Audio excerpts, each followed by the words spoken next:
et bienvenue dans la chaîne Mathématiques Sciences. Aujourd'hui je prends et expliquer une nouvelle vidéo, cette vidéo donc exercice type brevet sur les triangles semblables, ok. Donc là je voulais vous le donner avec plusieurs notions en même temps pour que vous puissiez voir que voilà, au brevet on vous donne pas les triangles semblables tout seul, ok. Souvent les triangles semblables on peut vous les donner avec Pythagore, on peut vous les donner avec la trigonométrie également, et dans les pires des cas on peut vous donner avec Thalès, ok. D'ailleurs en parlant de Thalès, c'est vrai que sur les derniers sujets que j'ai consultés, il n'y avait pas beaucoup de théorèmes de Thalès. Enfin, en tout cas en métropole, le théorème de Thalès il n'était pas là. Voilà, on va être très honnête, il n'y a jamais eu de théorème de Thalès depuis 3 ans je crois. Depuis 3 à 4 ans là il n'y a plus de théorème de Thalès. Donc, mais méfiez-vous parce que c'est un chapitre qui peut quand même tomber et qui est pourtant assez facile. Donc cet exercice, voilà, je me suis inspiré du sujet de 2018 très clairement, on va pas se mentir. Si vous regardez l'exercice du sujet de 2018 et celui-là, ils sont quasiment identiques. J'ai changé, je crois, une question, mais grossièrement, c'est le même principe. Donc, du coup, ici, voilà un exercice sur les triangles semblables. Vous avez une figure qui n'est pas à l'échelle. Donc ici, c'est 6,8 qui est marqué, 6 et 3,2. Donc, voilà, vous avez une figure qui n'est pas à l'échelle. Et on vous demande, dans un premier temps, de montrer que la longueur BD vaut 4 cm. De montrer que ces triangles-là et ces triangles-là sont bien semblables. Ensuite, on a l'INDI qui affirme que l'angle EFB, donc cet angle-là, il vaut 90 degrés, donc à telle raison. Et dans un deuxième temps, on a SAM qui affirme que l'angle ACD, donc l'angle ACD, donc cet angle-là, il vaut 90 degrés. Donc a-t-il raison? Et bah c'est ce que nous allons voir dans cette vidéo. Donc je vous laisse mettre la vidéo en pause pour vous entraîner sur cet exercice. La dernière question, vous ne pourrez pas la faire. Je pense pour certains, pour la plupart de ceux qui me regardent et qui n'ont pas fait de trigonométrie. Parce que tout simplement, oui, nous n'avons pas abordé la trigonométrie, ce fameux chapitre qui est très utile pour vous. Ok. Donc, du coup, ne vous inquiétez pas, le chapitre de la trigonométrie arrivera très vite. Je vous en ferai bientôt. Mais donc, je vous donne quand même cette question-là pour que vous puissiez avoir un arrière-goût de la trigonométrie. Bon, sur ce donc, correction. Donc là, c'est un exercice vraiment que je pourrais donner une limite à des quatrièmes pour certaines questions, notamment la question 1 et la question 3, puisque ce sont des questions même que on voit déjà en quatrième. Ok. Ce genre de questions, voilà, on peut se poser en quatrième enfin, concrètement. Donc, du coup, question numéro 1, on demande de montrer que la longueur BD vaut 4 cm. Ok. Donc, c'est une question qui nécessite le théorème de Pythagore. Donc, très rapidement, vous allez voir, on va faire une petite figure à main levée dans lequel on va se placer dans le triangle BCD. Ok. Donc, B, le point C et le point D. Donc, ici, on recherche la longueur BD en sachant donc que CB, il vaut 7,5 cm. Et en sachant également donc que CD, il en vaut 8,5 cm. Donc, on recherche la longueur BD. Ok. Donc, on doit la montrer qu'elle fera exactement 4 cm. Donc, pour cela, nous allons tout simplement rédiger comme en quatrième sur le théorème de Pythagore. Vraiment, si vous rédigez comme en quatrième, ça va aller très très vite. Voilà. Ça ne sert à rien de commencer à faire des rédactions très compliquées si vous ne les comprenez pas. Vous me rédigez comme en quatrième et que vous compreniez, et que vous ayez tous vos points en plus, parce que la rédaction vraiment qu'on vous montre en quatrième, elle est parfaite, elle est claire, nette, précise, plutôt que vous fassiez une rédaction très très très très compliquée. Donc du coup, on va tout simplement dire que BCD et rectangle en B, ça c'est la première des choses qu'il faut dire. Donc BCD et rectangle en B. Donc, d'après le théorème de Pythagore, on a, ok. Et on a quoi? Et ben on a l'égalité que je vais vous citer, ok. Encore une fois, c'est une égalité qu'il faut maîtriser, qu'il faut savoir écrire. Donc là, bah tout simplement, si vous avez du mal à écrire cette égalité, vous pouvez tout simplement regarder la vidéo qui est dans la playlist des quatrièmes sur le chapitre théorème de Pythagore, la toute première vidéo où je vous apprends à écrire l'égalité de Pythagore, ok. Donc c'est une égalité qu'il faut vraiment maîtriser, bien savoir écrire, bien la comprendre aussi, parce que voilà, c'est chaque année qu'on vous donne un exercice quasiment sur Pythagore, ok. Donc, d'après le théorème de Pythagore, on a donc l'égalité. On a l'égalité qui est la suivante, c'est le plus grand côté au carré, donc CD au carré, qui est égal donc BC au carré, plus BD au carré, ok. Ça signifie donc qu'on a 8,5 au carré, qui est égal 7,5 au carré, plus BD au carré. Ça signifie donc qu'on a exactement 72,25, qui est égal à 56,25 plus BD au carré. Moi, je recherche BD au carré. Autrement dit, donc je recherche le nombre qui ajouté à 56,25 va donner 72,25. Dans ce cas-là, je vais noter la chose suivante. BD au carré est égal à 72,25 moins 56,25. Ok. Ici, on va effectuer une soustraction pour connaître la longueur de BD au carré. Autrement dit, pour connaître le nombre qui ajouté au 56,25 donne 72,25. Ok. Encore une fois, c'est des choses que vous savez faire en quatrième, enfin dès la quatrième, même si vous n'avez pas résoudre des équations parfaitement. Ok. C'est des choses qu'on vous montre et que vous savez faire normalement en quatrième. Hein.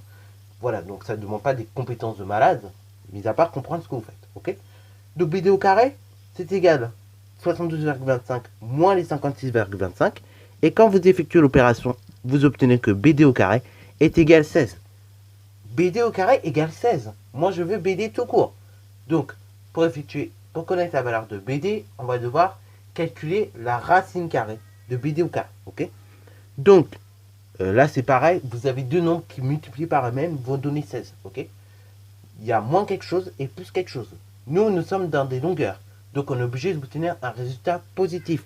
Donc, on va tout simplement dire que BD est une longueur. Donc, elle est positive. Ok. Et très très important cette explication, puisque ça permet d'effectuer le calcul. Donc dans ce cas-là, on a BD qui est égal à racine carrée de 16. On peut mettre entre parenthèses centimètres. Ce qui correspond donc à BD qui est égal à 4 cm. Ok. Et voilà, ce n'est rien de plus que ça. Maintenant, vous pouvez éventuellement passer un petit coup de surligneur pour bien montrer ce que vous avez trouvé, le résultat. Donc soit vous passez en cours surligneur, soit vous encadrez.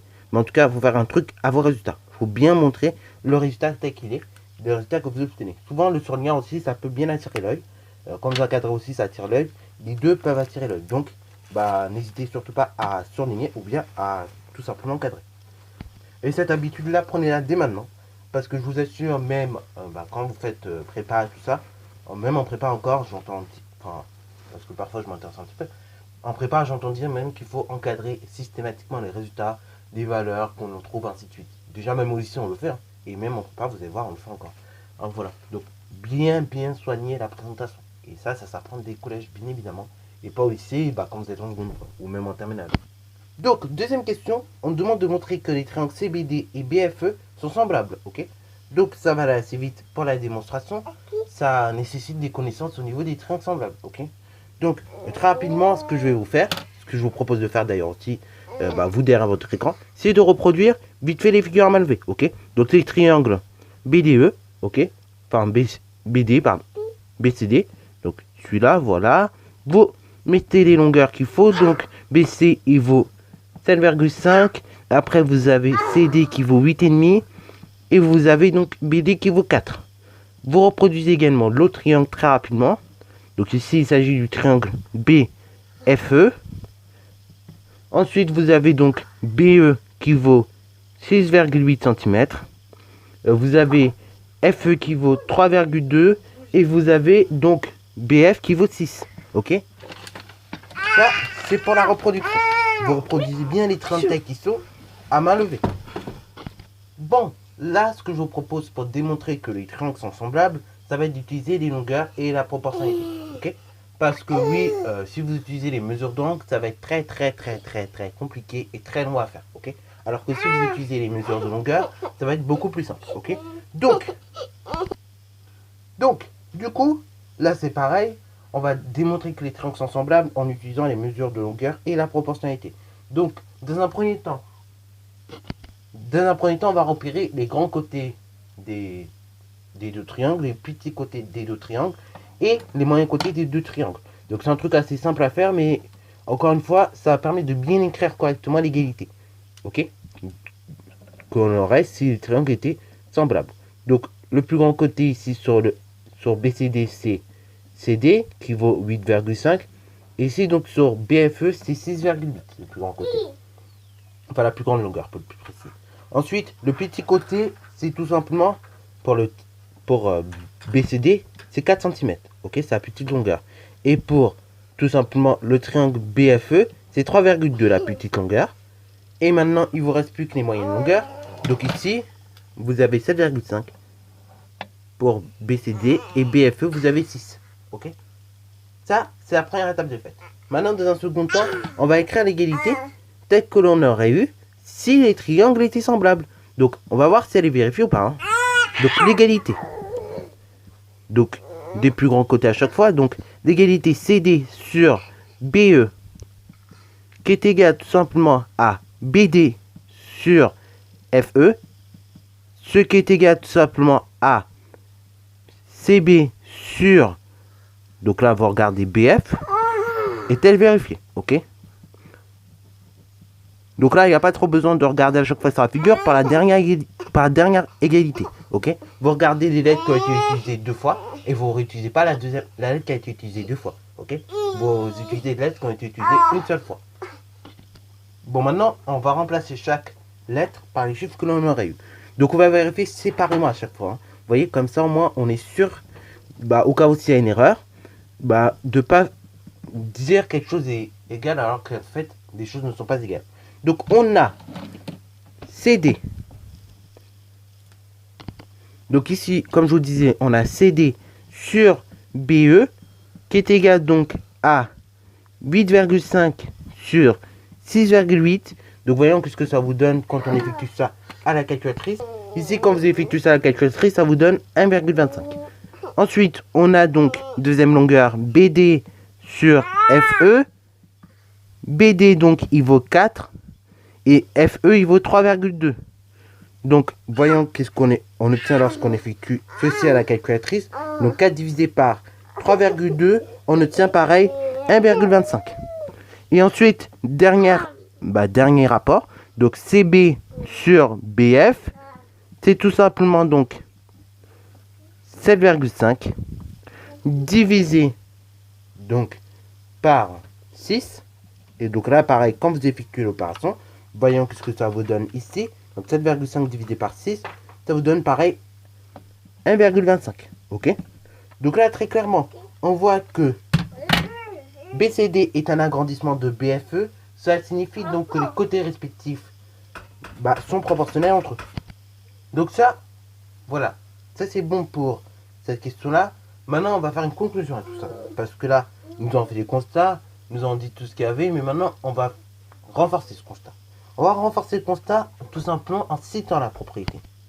Donc du coup, on va tout simplement dire, or, si vous avez deux triangles qui ont leur côté respectif proportionnel, dans ce cas-là, les triangles sont semblables.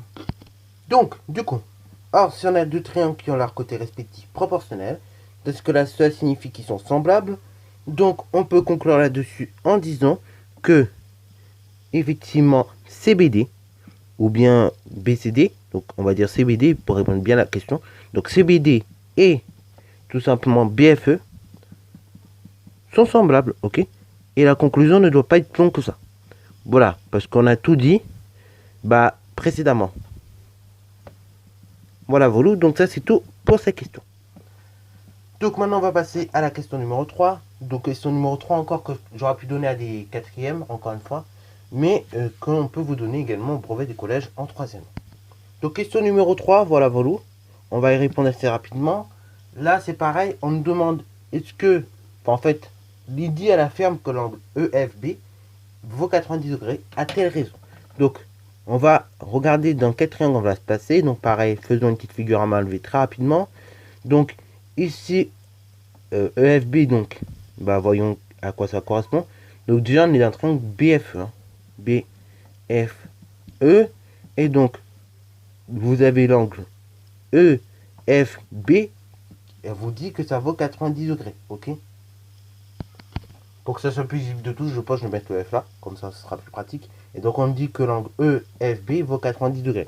Donc là on va voir si il y a bien un angle droit ici, ok. Donc c'est simple, ici on va servir des mesures que l'on a, donc 6, 6,8, et ici on a 3,2. Ok. Donc est-ce que là c'est pareil, pour qu'il y ait un angle droit, il faut que votre triangle soit rectangle. Ok. C'est ça en fait. Si vous avez un angle droit, votre triangle est rectangle. Et pour qu'un triangle soit rectangle, il faut absolument qu'il vérifie un truc. Il faut qu'il vérifie donc l'égalité de Pythagore. C'est-à-dire donc il faut que le plus grand côté BE au carré soit égal à la somme des carrés des deux autres côtés. Donc, BF au carré plus FE au carré. Donc, dans un premier temps, on va voir si cette égalité est bien vérifiée. Ok. Donc, pareil, on va calculer de manière un petit peu séparée. Alors là, c'est pareil. Comme c'est une question, n'oubliez pas le point d'interrogation, c'est très important. Sinon, on risque de penser que c'est une affirmation, alors que non. Donc, dans ce cas-là, n'oubliez pas le point d'interrogation. Maintenant, donc on a dans un premier temps BE au carré. Donc, BE au carré qui vaut tout simplement 6,8 au carré. Donc, quand vous faites 6,8 au carré, donc voyons qu'est-ce que ça nous donne. Ça nous donne tout simplement 48,24. Enfin, 46,24, pardon. Ok. Maintenant, donc, on va vérifier dans un autre temps si, quand on fait BF au carré plus FE au carré, ça nous donnera bien ces 46,24. Donc, BF au carré. Donc, BF au carré, c'est 6 au carré, plus FE au carré. Donc, FE au carré, c'est 3,2 au carré. 6 au carré, 36. Et 3,2, donc, au carré, quand on effectue, on obtient 10,24. Ok. Quand vous effectuez cette opération, donc, vous allez tout simplement obtenir 46,24. Donc là, vous voyez bien que l'égalité est vérifiée. Donc, d'après la réciproque du théorème de Pythagore, vous avez le triangle BEF qui est rectangle en F. Ok. Dans ce cas-là, Lindy a raison. Donc, d'après la réciproque du théorème de Pythagore, BEF est rectangle en F. Donc, Lindy a bien raison en fait. L'angle de son F, donc l'angle EFB, est bien égal à 90 degrés. Voilà. Donc, comment il faut raisonner à chaque fois, vous voyez. Donc, le raisonnement, en fin de compte, c'est toujours identique. Il faut toujours arriver à décrypter la question. C'est ça le plus dur. Il faut décrypter les questions. Et après, le raisonnement, vous voyez, il vient tout seul. Ça vient assez vite. Donc, vraiment, faut vraiment que vous appreniez à décrypter les questions. Parce que ça, c'est des choses qui vont revenir assez souvent en mathématiques et même dans les sciences en général. Faut arriver à décrypter les questions. Parfois, vous avez même des questions où vous avez deux questions. Vous avez peut-être déjà vu ça en SVT notamment. On aime bien faire des choses comme ça. Hein, en SVT, vous avez une question, en fait, elle fait deux questions. Donc, du coup, c'est à vous de décrypter ce qu'on peut vous demander. Bon, dans cette vidéo, je vais quand même corriger la question 4. Pour ceux qui seraient arrivés ou pour ceux qui m'auraient proposé quelque chose éventuellement. Donc, je vais corriger cette question-là pour que vous puissiez avoir une idée de la trigonométrie. Ok. Donc, du coup, Sam, il affirme que l'angle ACD, il vaut 90 degrés. Donc, on veut savoir s'il a raison ou pas. Donc, pour cela, on va devoir servir de la trigonométrie. Ok. Trigonométrie, on va voir ça dans un mois à peu près, parce que là, il faut que je fasse absolument SVT physique chimie pour rattraper, enfin pour être à l'heure tout simplement. Donc je vous conseille, quand vous avez des questions comme ça, vraiment faites des figures à main levée. Quitte à le faire à chaque question, vraiment faites les figures à main levée. Et il faut bien extraire la partie de la figure qui va vous être utile. Ici, on vous parle de l'angle ACD. Donc A, C et D. Donc on parle de tout ça. De tout cet angle-là que j'ai encadré en bleu. Donc là, ce que nous allons chercher dans un premier temps, c'est la mesure de cet angle-là. Ok. Quand vous regardez la figure, on a l'impression qu'il est rectangle. Que tout simplement cet angle-là, il est droit. Ok. L'angle que j'encadre en bleu. Mais en fait, non. On va voir que c'est. On va le voir en démontrant. Ok. Si votre angle est droit ou pas droit. Donc là, on va chercher l'angle que j'ai marqué en vert. Ok. Que j'ai marqué et même que je vais assurer en vert. Comme ça, vous allez avoir une idée. Donc pour cela, on va devoir utiliser la trigonométrie. Ok. La trigonométrie, c'est pas un truc très difficile. En fait, là, malheureusement, ce chapitre où vous allez devoir un petit peu apprendre, c'est 3 rapports que vous devez vraiment mémoriser. Ok. Et pour cela, vous avez un moyen mémotechnique, SOHCAHTOA. Ou bien KASOTOA. Mais bon, je préfère SOHCAHTOA, il est plus poli. Donc, SOHCAHTOA. So, sinus. K, c'est tout simplement cosinus. Et toi, c'est tangente. Ok. En fait, à chaque côté du triangle rectangle, on va associer quelque chose. Ok. Le H, ça correspondra toujours à l'hypoténuse. L'opposé, donc, ça pourra être, c'est le côté qui est opposé en général donc à l'angle que l'on parle. Et donc, le côté adjacent, c'est le côté tout simplement qui touche l'angle droit. Ok. Donc là, ici, vous avez l'hypoténuse, le plus grand côté du triangle rectangle. Hein. Vous avez le côté opposé, enfin le côté pardon adjacent à l'angle, hein, et vous avez le côté tout simplement qui est opposé. Ok. Donc on va calculer la mesure de cet angle-là. Donc là c'est pareil, vous avez plusieurs solutions, mais on va essayer d'être un petit peu logique. Donc, pour cela, je vous conseille personnellement, vous avez plusieurs solutions de le faire. Là, on connaît le côté adjacent, on connaît l'hypoténuse, on recherche donc l'angle qui est ici. Donc, du coup, ce que nous allons faire, ici, on va utiliser la formule du cosinus, ok? Alors, avant, on le voyait ici en quatrième, justement, la formule du cosinus. Maintenant, on ne le voit plus en quatrième, c'est un peu dommage, mais voilà. Donc, on va utiliser la formule du cosinus, ok? Donc, du coup, ici, on a cosinus de l'angle C, ok? Qui est égal tout simplement donc à adjacent sur hypoténuse. Adjacent, c'est tout simplement CB sur hypoténuse CD. Cela signifie donc que cosinus de l'angle C, c'est tout simplement égal à 7,5 divisé par 8,5. Donc là, vous allez obtenir le cosinus de l'angle C quand vous effectuez ça. Donc une petite touche exprès, donc je vais en parler 2 minutes. Une petite touche exprès pour avoir le cosinus. Donc on appuie cos. Après on effectue la division que l'on veut effectuer. Donc 7,5 divisé par 8,5. Ok. Ensuite, on ferme la parenthèse. Ok. Comme ci-dessous. Et donc là, on obtient le cosinus. Ok. Moi, je veux la mesure de l'angle. Donc, je vais tout simplement faire seconde. Je vais appuyer sur cosinus. Je vais appuyer sur rep. Je vais ensuite fermer ma parenthèse. Et j'aurai la mesure de l'angle. Et donc, quand on effectue ça, on obtient environ 28,07. Ok. Ah, d'ailleurs, ce qui s'est passé sur ma calculatrice, je sais pas qu'est-ce qui s'est passé. Je crois que c'est que tout simplement, elle va arriver à 128. Donc, ne vous inquiétez pas. Bon. Quand vous avez des calculatrices qui commencent à arriver à leur fin de vie, il faut changer les piles. Ok. Donc, je sais pas si je pourrais vous montrer comment on fait. Mais en tout cas, il faut changer les piles. Donc, ici, l'angle C, il vaut tout simplement environ 28,07. Ok. Autrement dit, donc, environ 28,1. Ok. Bon, pour avoir la mesure de l'angle total, donc pour avoir la mesure de l'angle ACD,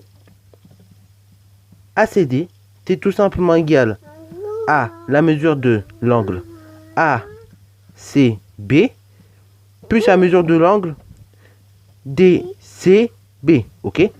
Autrement dit, c'est tout simplement donc la mesure ACD totale que l'on recherche, qui est égale à ACB. Donc ACB c'est 61, plus les 28,07 que l'on a trouvé. Et donc ACD, il vaut environ 89,07 degrés. Donc là, bien évidemment, 89,07 degrés, c'est pas rectangle, ok? 89 degrés environ, ce n'est pas rectangle. Dans ce cas-là, Sam a tort, ok? Sam a donc tort. Donc, j'espère que cette vidéo aura pu vous aider. Pareil, la trigonométrie, je l'expliquerai à ceux qui n'ont pas trop bien compris, parce que je sais, là, j'ai essayé de vous l'expliquer vite fait pour que vous puissiez un petit peu comprendre. Mais donc, je l'expliquerai plus en détail quand on fera le cours d'un mois. Okay. Comme ça, au moins, ça sera compris de tout, j'espère. Sur ce, donc, la vidéo est terminée. J'espère qu'elle vous aura plu. N'hésitez surtout pas à la liker, commenter et bon à toi en mathématiques et en sciences.